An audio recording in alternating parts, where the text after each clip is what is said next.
Welcome to the Startup Storytelling Podcast. I'm your host, Brandon Marken, with my co-host, Alex Masten. Dressed up like you. It is the week of Halloween, so I am Brandon. Man, I love it. Who better to be? I'm just kidding.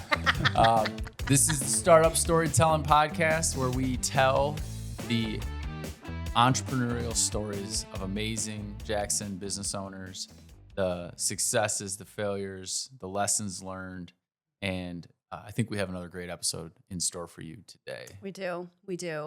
We've got Dallen Reber with us here, who owns Realizations. And Dallen has actually designed a self-mastery journal to help people through personal development, through their pursuit to be happy and do all the things in life that they want to with purpose. And so we're really excited to welcome Dallen to the Startup Storytelling Podcast today. Welcome, Dallen. Yeah, thanks for having me. I'm excited about this. You guys got a nice little setup here.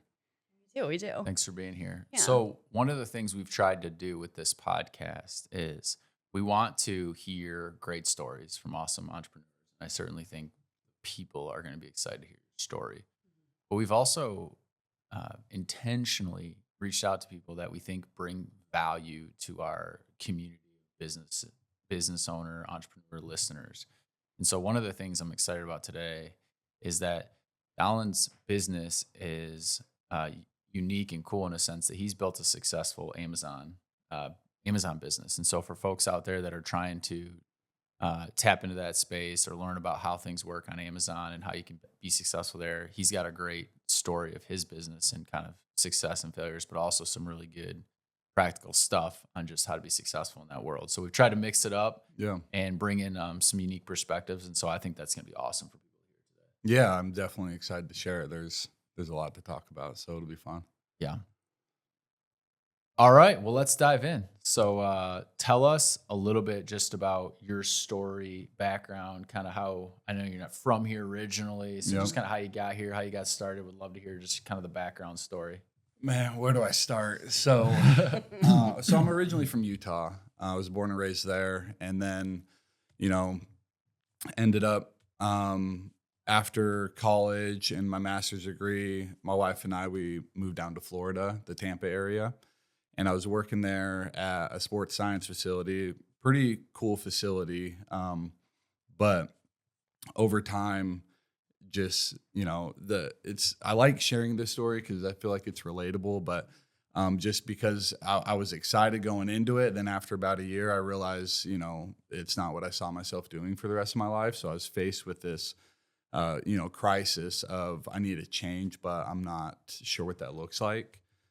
Do I change jobs? Do I change careers? Where is my direction heading? But I knew that in 5 years from now I wasn't going to be where I was currently working. So it kind of, it's stressful when you're in a position like that and you don't know which direction your life's taking you or where you're going to be in the future, but a change is coming. So through this stress, I just kind of dove into everything personal development, podcasts, books, meditation, long walks, whatever it is, early morning routines, all that good stuff. And I'd heard a lot of people talk about journaling, and I hadn't yet started it, but I'd been talking to my wife about, this is something I want to start doing. I always kept a paper in my pocket for goals and tasks and things like that, but never had I, structurally followed a daily journal or something. And then, so that year for my birthday, my wife actually bought a course or entry for a month-long journal challenge that I was a part of. So she gifted that to me for my birthday. And it was in those 30 days where, doing it as a daily practice, I just felt like it gave me a lot of control back where I was in a spot where I was flustered, didn't know what I was going to do. I was stressed, work depressed, I'd say. And I kind of, my focus kind of shifted from stressing about what I'm going to do for the rest of my life to who I'm becoming in that process. And I felt like that gave me a lot of control back, because those are things that I could control in that moment, is, be the person that I see myself being and trust that the rest will fall in line. Man, that's so powerful. What year was that? That would have been, 2017, I believe. Yeah.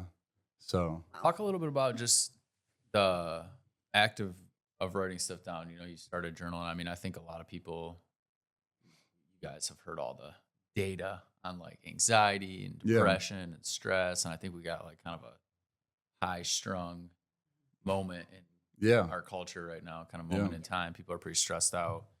And, there's a lot of, sort of like internet science and YouTubers and people talking about morning routines. And I'm into it, right? I'm cold plunging and, breathing. I'm staring at the sunlight in the morning and, doing devotions and praying and all that kind of stuff. Like I'm buying it. And I have found personally that it is like the only way to start the day, but I have not done a ton with journaling. Mm-hmm. And so I'm just curious if you could talk a little bit about what you experienced with journaling and why it became so important in your morning routine, in the litany of things. I always joke around, like I like Gary Brecka and all these guys, but if you did everything they talk about in the morning, you need about a 4.5 hour morning routine. It's like I can only wake up so early, whatever. Right. So like, why should journaling make the morning routine cut, I guess is a way to ask the question. Yeah, that's a great question. I mean, for me, journaling is an umbrella term. A lot of people think when they hear journaling, they think of just like keeping a diary or something. Right. But for me, journaling really encompasses goal setting, gratitude journaling, reflection, even journal prompts, free writing, whatever, kind of whatever helps you most at that time. And the other thing about it is, at least for me, and why I became such a big believer in it, is it just seems to connect the dots. There's a lot of times where in your brain you have a lot of tasks, a lot of things you need to do, right. And you need to go from A to Z, but you're not sure how that path looks, but you put it on paper and all of a sudden it makes sense. And all of a sudden you realize that you don't have to do everything today, but you can just take one step forward. You can just accomplish this goal today. And so, and there's a lot of interesting research regarding that and how it activates both sides of the brain, and which kind of allows you to connect the dots versus like typing on a computer. It has different activations within the brain that typing doesn't. You're talking about provide. Just the act of writing by hand. Okay. Yeah. With like a writing utensil. Yes. Pencil, pen. Yes. Okay. Not a typewriter. Yeah. A typewriter. Yeah. So, I mean, honestly, I don't care what style of journaling you do, but I do believe that you should be writing by hand. You think that so one thing I notice when I wake up in the morning, it feels like that is the time that I have like the least sort of mastery over my brain. Like so as the day goes on, I feel like I become more logical. Mm-hmm. I've got things I got to deal with, things I got to get done, problems I got to solve, relationships I got to invest in. And I can like just work through that. But when I wake up, it's like a chaos factory in my brain, and I'm trying to sort of like wrangle these wild horses in my head, right? Yeah. Do you think the writing it down is like a good way to start that process of kind of like getting all the butterflies to fly in formation, so to speak, to mix metaphors here? I would argue it's the best way to do it. Okay. You're setting the table before you eat, right? So it just helps, and again, I'm speaking from my own experience, but it gives intention to the day where, I hate when I hate when I come to work and I'm opening my computer up and I'm thinking to myself like, oh, what am I doing today? And what needs to be accomplished today? Just and so open the inbox, start looking at emails. Yeah. And now instead of working intentionally, I'm reactive to emails or to other tasks that are flooding in, people asking questions. So my rule right now for myself is to open my notebook before I open my computer. Just because that simple the purpose of now I know when I open my computer, when I open it up, I know exactly why, the purpose behind that, of why I'm starting to work, what I'm trying to accomplish today. So, just the intentionality behind, what you're doing on a daily basis and keeping you in line, so that even though you might not know all the steps, you can work on one today. Alex, I just am curious. Are you a morning routine person? What do you got going on? Are you journaling? Are you Well, I like to work out and meditate. Red light therapy. Maybe. Which I do that too. Yeah, no, I do notice like my routine in the morning. If I don't work out, I notice I am much more foggy brained and I can't really get into the morning routine as easily. So, but I would totally agree with you on your statement of like in the morning it feels more foggy and chaotic. But I think that if you set intention, like Dallen is saying, at the highest priority of what you're working on for that day, it sets the intention, right? So that's kind of what I do. Working out is really where I live in the morning. All right, so lifting heavy weights. Man, there you go. Huge weights. believer in that. I love that. Can I change directions? Yeah. We're talking a lot about morning routine, but another thing that I've always struggled with is when my work day is over and now I'm coming home, my wheels just continue to spin. Yeah, like the unwind process. And I have thoughts and ideas that I can't turn off. And, so I'm not as present at home, or I'm not sleeping as good because I'm just thinking constantly. Right. And one of the valuable things of, keeping a notebook or a journal that I've found is before I end my work day, I write down all my tasks that are occupying my brain space. Man. Right. That's so smart. So I just list everything down. And so now it just allows me to release it. So I don't have to focus on remembering, because you're like giving your brain permission to move on to being home. Yeah. Because you've written it down. It's like writing and releasing. So now I don't have to think about it. Writing and releasing. I think that is that on your t-shirt? That's good, man. Writing and releasing. I think a lot about this. So. Okay. Caption that in the podcast. Okay. Yeah. But yeah. So, and then as soon as you open up the journal the next morning, you have your list of tasks that you got to sift through and figure out which ones you need to focus on today. But it just helps keep things a little streamlined, where I don't feel like I'm, having to constantly work through things in my mind while not forgetting what I need to do tomorrow. I just let it live in the journal. So your wife and your kids probably appreciate that you journal, because then you're more present. Yeah, I still got a lot of work to do, but but you seem like you're doing a pretty good we job. have another special guest. Your wife is here to talk about how full of crap you are. No, I'm just joking. So you know what though, Dallen, you're like one of the only entrepreneurs that I've known that has been able to take. I mean, obviously, there's a lot of female entrepreneurs that are able to take health and wellness products and stuff and take it to market, but like. Something like this is like a one-off, right? It's like, Can you talk about how when you started journaling, after your wife gave you that challenge and you realized like how important it was for you to become who you wanted to become? Right.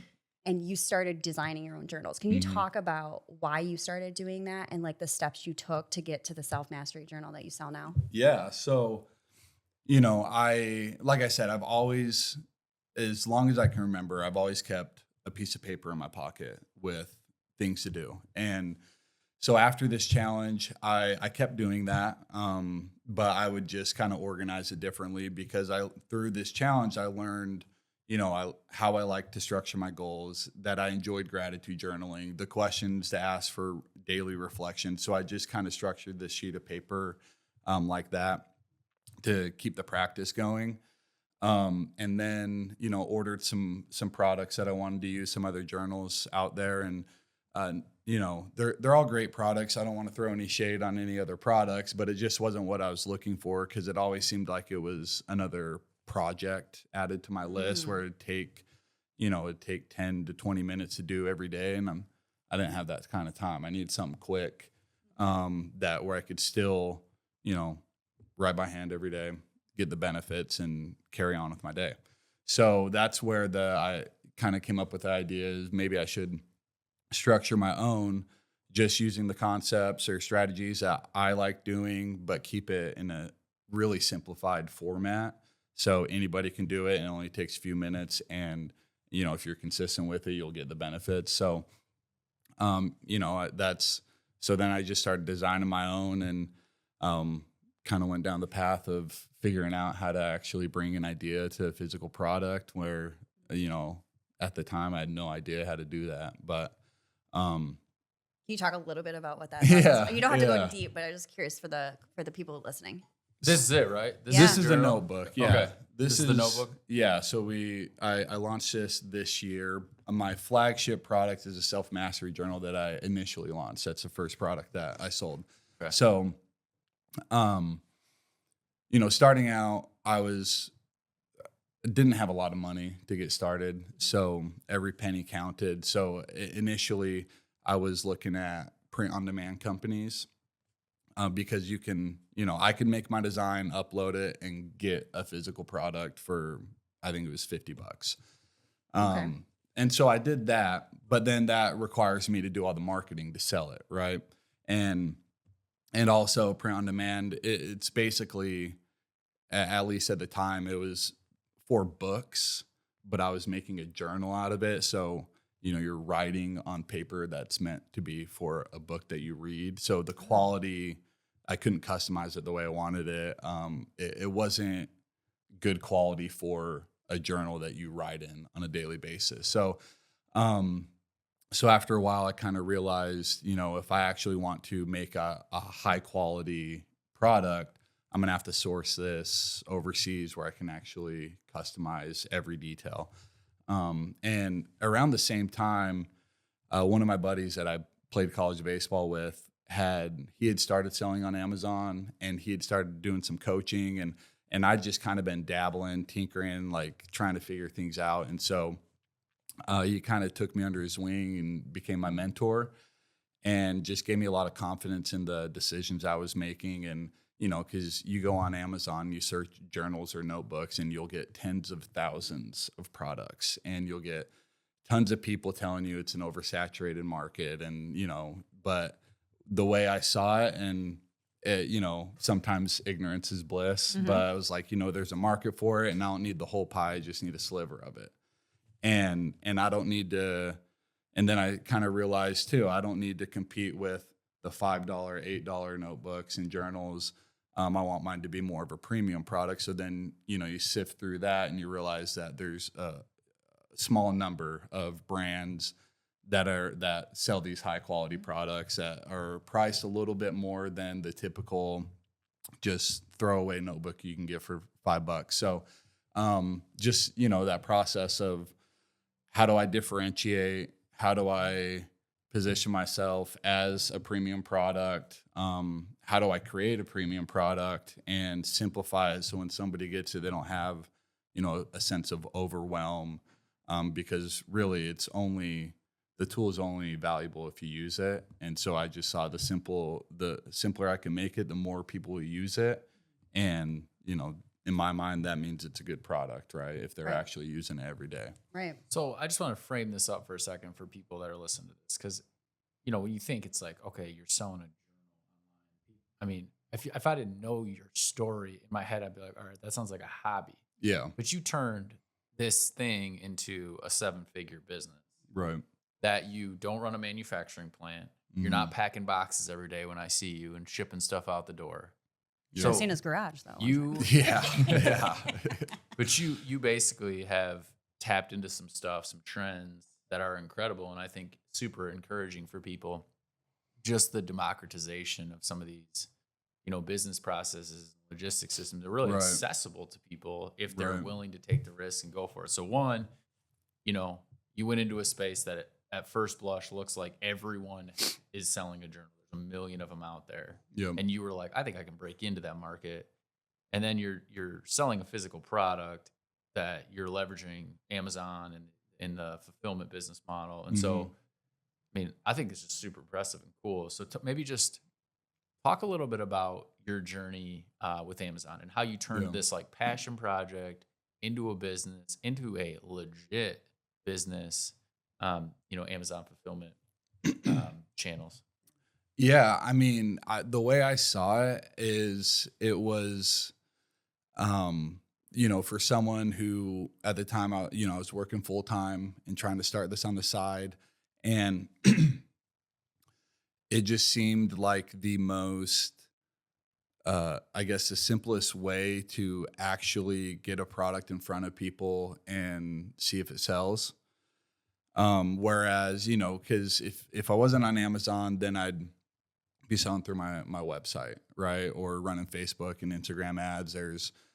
There's graphic design, there's, being good at there's a lot more requirements. There's website development to be good at doing that side of business. There was a lot of skill sets that I feel like I didn't possess and didn't have the time because I was working, 50 to 60 hours a week. Because you had a job when you started doing Yes. Yeah. Yeah. So, but on the Amazon side of things, the learning curve and the way that their fulfillment is set up, it was a lot easier to learn. Now, obviously, there's still a lot of skill sets that take a lot of time to develop so that you can optimize and improve over time. But the way that just Amazon's fulfillment is set up, it allowed me to do it on the side where I felt confident in doing it myself because I was, doing everything myself. The counter argument would be that Amazon takes a decent cut from your sales for their fees. But sometimes, that's, to me, there's no way I'd be able to get my product in front of as many people doing this outside of Amazon. So to be able to, go from having no idea what I'm doing to getting my listing up and running my own ads and actually selling one journal a day, I was like, wow, I can actually make something of this and figure this out. And Amazon, it's its own beast. And the goal isn't to always just be on Amazon. Right now, it still does like 99% of my revenue, but it's continued to grow every year. So I've just fueled the fire for 5 years. So going from you sell your first journal on Amazon, woohoo, right? Yeah. And then now you're selling a ton of them. When was the inflection point, or what do you think happened, or when were you like, holy crap, this is taking off? Yeah. What was that? What was that part like? So that, with a product like mine, you have the best time of year for sales is going to be around December and January. That's when people are more goal oriented with New Year's resolutions. 10 days a year, I actually write stuff down. Yeah. You stick with it for 10 days and go back to normal. So I was going into Q4. This would have been, 2021 at the time. And I was doing a lot of product research because it's really hard to calculate, future or forecast sales when I hadn't had a December and January before, but I wanted to be able to capitalize on that.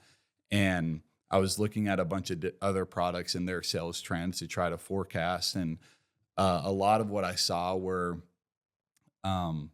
products would sell really well and then they'd sell out in December or January. And then the next year their sales would kind of, they might get a little bump, but nothing crazy. But then there were the products that had enough stock to really capitalize on December and January and then capitalize in the months following that because they're still in stock while other products they sold out. So they're waiting for their stock to arrive. So I saw that and I was like, man, it's a big risk because at the time I'm investing a lot of money into inventory and I'm just praying that it sells, that I can push it hard enough and that it sells and that it gives me a bump in moving into the next year like I was hoping.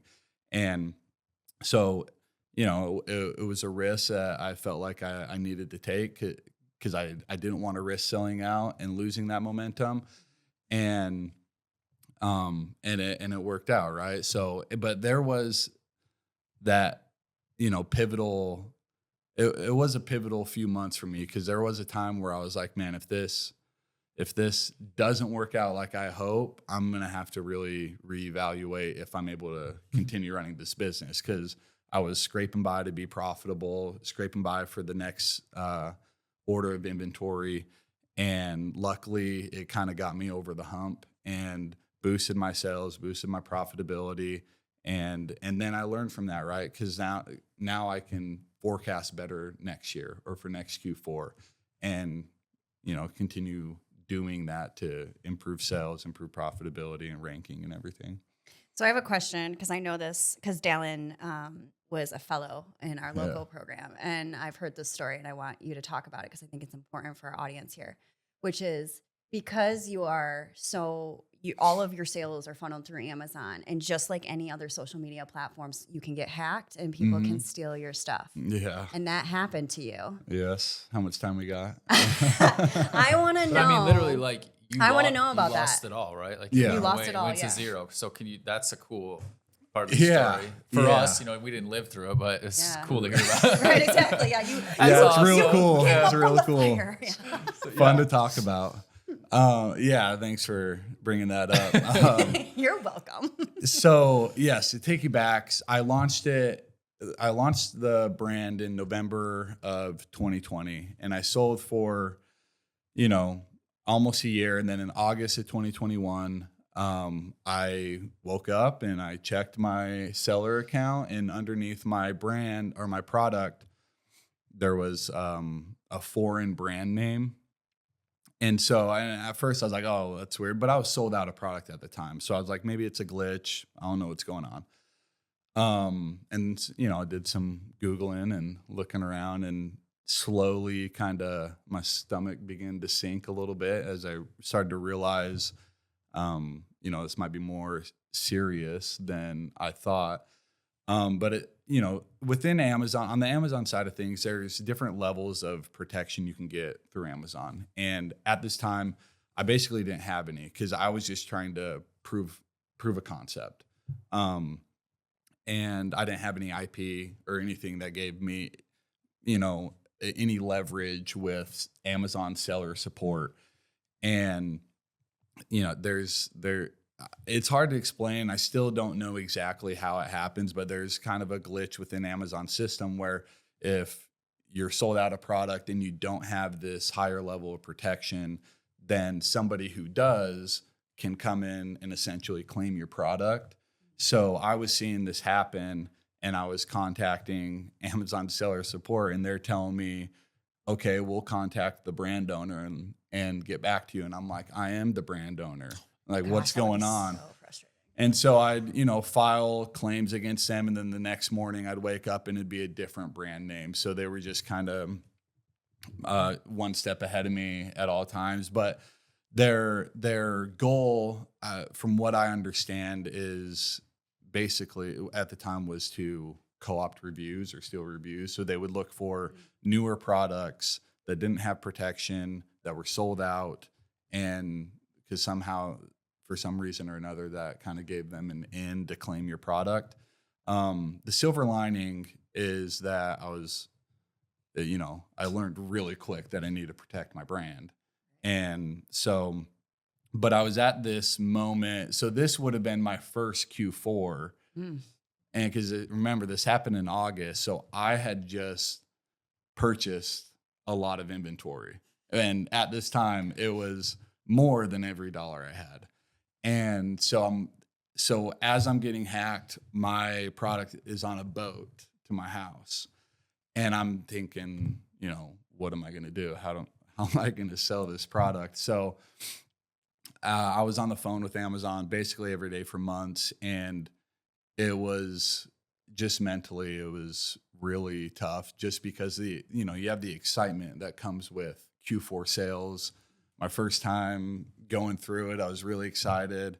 And then all of a sudden just in the gutter and didn't know how to get out. And so after just trying to get it situated for months, I realized I was like, I just got to bite the bullet and move on. And so had to create a whole new listing, lost all my reviews, my advertising momentum and data and everything. So, but I knew there's a few things that I knew. I knew that I'd done it once. So if I was patient enough, I could do it again. Like the only thing working against me at that time was patience or being impatient. But I knew if I was patient, then I could do it again. And, you know, if it's kind of funny, but I was like, if I'm telling the story when I'm 80, who cares? A 10-month setback, it's just a bump in the road. Yeah, it doesn't matter. Just do it again. And how did you journal your way through that? well, I became my own case study. You're like, I should journal about this. No, you have no idea. Right. I mean, how much did you lose? Can you talk about that at all? Like, yeah. So at the time, the inventory was $15,000. Okay. And so, you know, which was basically it's the reviews. Right. Yeah. The so seller account. Right. So what would have taken me, so $15,000 on inventory that would have taken me a few months to sell through ended up taking me like 16 months to sell through. So, and that was, you know, $15,000, and a lot of that was on credit cards. And so I was having to figure out a lot of things other than just how to keep my business going. Right, because you were basically using that as your line of credit for the inventory, thinking, I'm going to turn this. Yeah. And this will be not an issue. Right. Now all of a sudden you can't sell it.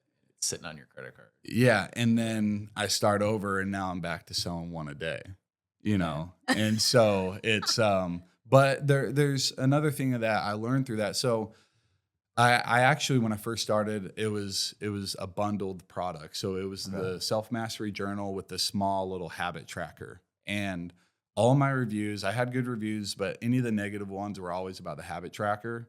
And so my cost of inventory was higher because it was essentially two products I was selling as one. And to keep things going, I was like, well, I just need to get rid of the habit tracker to keep my cost of inventory down. I saw that as a little bit risky to do because having a bundle was kind of something that I thought set me apart on Amazon. And so I just started selling the journal so that I could better afford inventory. And then turns out that when I did that, it actually helped improve sales.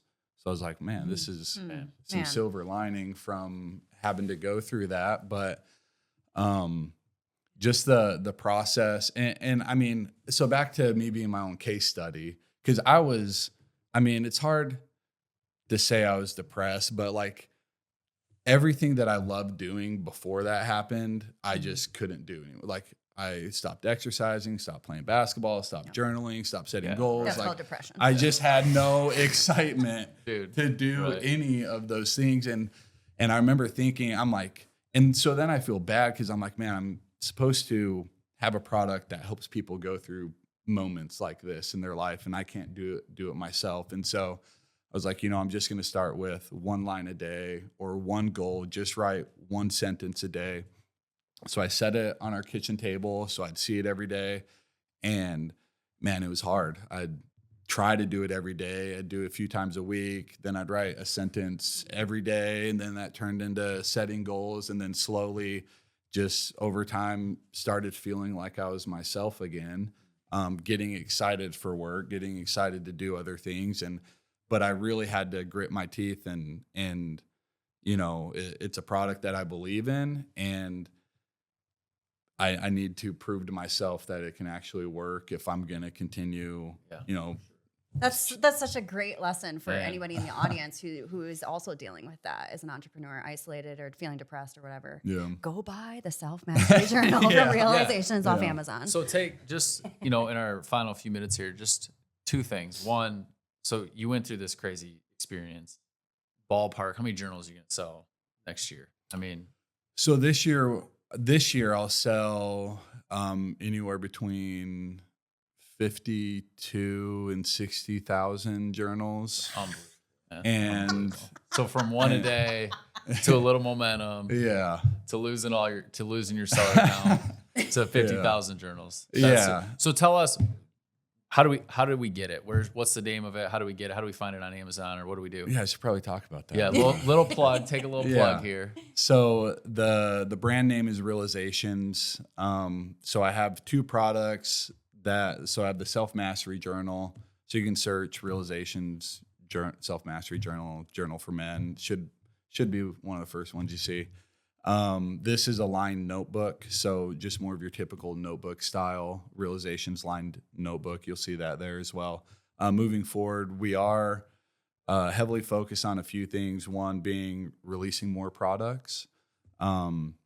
We think that there's a lot of untapped space and potential with more products. And with the journal having grown over the years, it started to stagnate a little bit this year. And so that's kind of a sign for me that we need to get more products out there to grow. And also doing a lot of stuff on the back end for customers, like course development, for, goal setting, gratitude, or how to use the journal properly. So trying to not only I don't want to just sell a product. I want people who buy my product to feel a part of a brand, right? So that's something that I focus on a lot, is just the whole brand experience, from receiving the product to staying in touch with the brand and being involved as we continue to release products or add new features. Get it, Dallen. One last thing, just for the listeners, what are some good resources if someone was like, man, I want to get into this Amazon fulfillment business. I want to, have that's a cool business to be successful. We're not running a manufacturing facility. Yeah. You're not running a shipping facility. You're just selling journals. Right. So what would be some maybe resources that check out?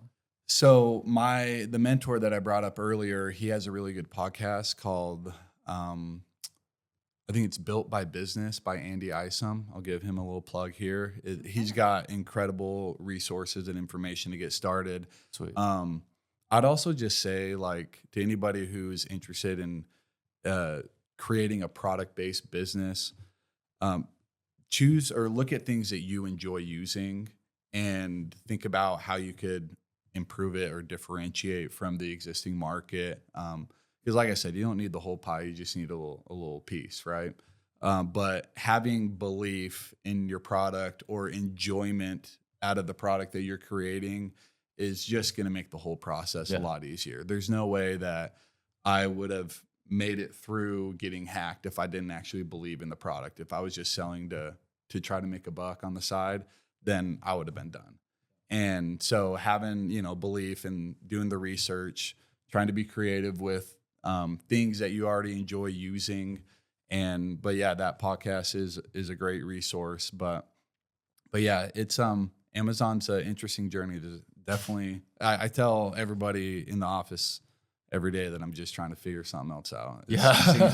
Seems like that's all I do, just figure something out and move forward. You're doing a great job, Dallen. Yeah, man, you got 60,000 pieces of the pie, so you figured something out. So thank you for being on with us today and telling your story. Thank you so much. No, thanks for having me, guys. Appreciate it. Cheers. A lot. I hope this next year. Fuel. Hey, January 1's coming up, folks. So That's get right, your that's turn right. up. Yeah, So release thank this you. podcast. Yeah. That's right. You know what to do, y'all. Go to your favorite place that you subscribe to our podcast here, Startup Storytelling by the Lean Rocket Lab, wherever that is. Please subscribe because we'll have another great entrepreneur soon. Bye. Bye.